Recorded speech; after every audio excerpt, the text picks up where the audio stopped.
Imagine só, uma inteligência artificial que não só lê, mas também vê e ouve o mundo como nós.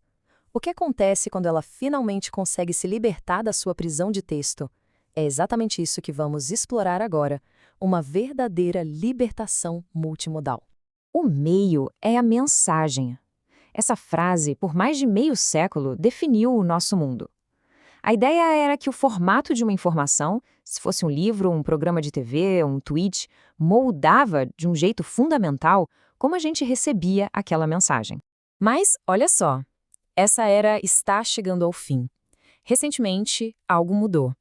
A mensagem começou a se libertar do seu meio, a transcender o formato de uma forma que a gente nunca viu antes. Para a gente entender o tamanho dessa libertação, primeiro a gente precisa entender qual era a prisão.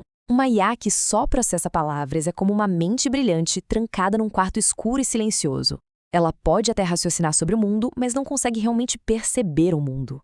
Essa dependência exclusiva do texto era uma verdadeira tirania, porque a maior parte da comunicação humana, o tom de voz, a linguagem corporal, o contexto visual, estava sendo completamente ignorada.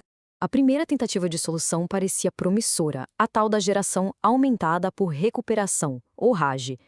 A ideia era basicamente traduzir tudo para texto para que a IA pudesse entender. Só que essa abordagem tinha uma falha fatal. O processo era como desmontar um relógio para tentar entender como ele funciona. A IA extraía imagens de um vídeo, transcrevia o áudio para texto e depois analisava esses pedaços, separadamente. Mas o segredo de um relógio não está nas peças individuais, e sim em como elas interagem. A sincronia, o contexto, tudo isso se perdia no caminho. Olha este exemplo. É perfeito. Um CEO diz a palavra lucros. Uma IA unimodal lê a transcrição e conclui. Sucesso. Mas se a gente visse o vídeo, notaria a hesitação na voz, o olhar desviado. O significado real é dúvida, não confiança. E essa nuance, que é crucial, era completamente perdida. Isso acaba com o mito de que podemos entender o mundo analisando cada sentido de forma independente. Não podemos. Uma imagem de alguém correndo significa uma coisa com o som de uma explosão e algo completamente diferente com uma música de festa tocando. O significado emerge da interação entre os sentidos. Então a solução não era construir uma ponte melhor entre os dados, mas sim redesenhar desde o princípio como a IA percebe o mundo. Era necessário um paradigma totalmente novo, baseado em arquiteturas que já nascem multimodais. O conceito central dessa nova arquitetura é o espaço latente compartilhado. Pensa nisso como um tradutor universal dentro do cérebro da IA. Em vez de traduzir tudo para texto, ela traduz vídeo, áudio e palavras para uma linguagem comum, interna. E isso permite que ela encontre padrões entre eles desde o início. A grande virada conceitual foi perceber que, no nível mais fundamental, qualquer tipo de dado, uma imagem, um som, uma palavra, pode ser representado da mesma maneira.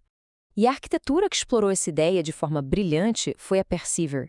A beleza dessa abordagem é a simplicidade. A IA não precisa mais saber se está olhando para pixels, ouvindo ondas sonoras ou lendo palavras. Para ela, é tudo informação, uma sequência de bytes como uma posição. Isso cria uma forma de percepção unificada e incrivelmente flexível. Ok, mas chega de teoria. Onde é que essa revolução realmente brilha? É no mundo real. Vamos ver alguns exemplos de como a IA multimodal já está mudando tudo. Vamos começar com a medicina. Tradicionalmente, diagnosticar uma condição complexa como insuficiência cardíaca envolvia um quebra-cabeça de dados. Um radiologista olhava o raio-x, um cardiologista ouvia o coração e um clínico lia o histórico do paciente. Cada especialista via só uma peça do quebra-cabeça. Uma IA multimodal, por outro lado, vê o quadro completo.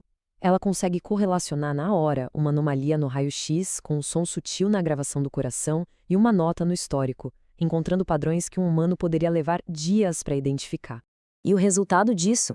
Um aumento de 34% na precisão do diagnóstico precoce de doenças raras. Isso não é uma melhoria qualquer, é um salto transformador que salva vidas. Agora, vamos levar essa mesma lógica para a segurança. Um sistema de vigilância multimodal não vê apenas um grupo de pessoas. Ele vê a linguagem corporal agitada. Ele não ouve apenas ruído. Ele ouve o tom crescente de uma discussão. Ele não vê apenas a localização. Ele sabe que é um local incomum para aquela hora. Isoladamente, cada pista é fraca. Juntas, elas apontam para um alto risco de confronto. Essa compreensão contextual profunda levou a uma redução de 73% nos alarmes falsos. Isso significa que os operadores humanos podem se concentrar nas ameaças que realmente importam. E nos carros autônomos, essa fusão é a chave para a segurança. O desafio sempre foi que cada sensor, sozinho, é falho. Câmeras são ofuscadas pelo sol. O lidar não consegue ler placas de trânsito. O radar tem dificuldade em ver detalhes. Cada um tem um ponto cego perigoso. A solução é a fusão precoce. Em vez de cada sensor tomar sua própria decisão e depois eles votarem, eles colaboram desde o início. O radar pode dizer à câmera: ignore essa névoa, há um objeto sólido ali. A câmera pode dizer ao lidar: aquilo que você vê é um pedestre. Juntos, eles constroem uma única e robusta imagem da realidade. Tudo isso aponta para um futuro com implicações profundas. Estamos construindo IAs que não apenas processam dados, mas os percebem de uma maneira holística. Um futuro que é, em essência, sinestésico. Mas isso também levanta questões filosóficas complexas. Se o vídeo mostra uma pessoa balançando a cabeça que sim, mas o áudio capta a palavra não, qual é a verdade? Como definimos a realidade quando nossos próprios intermediários tecnológicos têm uma percepção tão complexa? Isso nos lembra daquele personagem do Borges, o Funes, que conseguia se lembrar de absolutamente tudo, mas não conseguia entender nada. O objetivo da IA multimodal não é criar uma máquina que apenas grava a realidade perfeitamente, é criar uma que a compreenda. E aqui está a ideia final. Uma máquina que vê, ouve e sente não é mais apenas uma ferramenta. Ela se torna uma testemunha da realidade. Pela primeira vez, estamos criando observadores não biológicos para o nosso mundo. A verdadeira questão não é o que eles vão testemunhar, mas como o testemunho deles vai mudar a nós.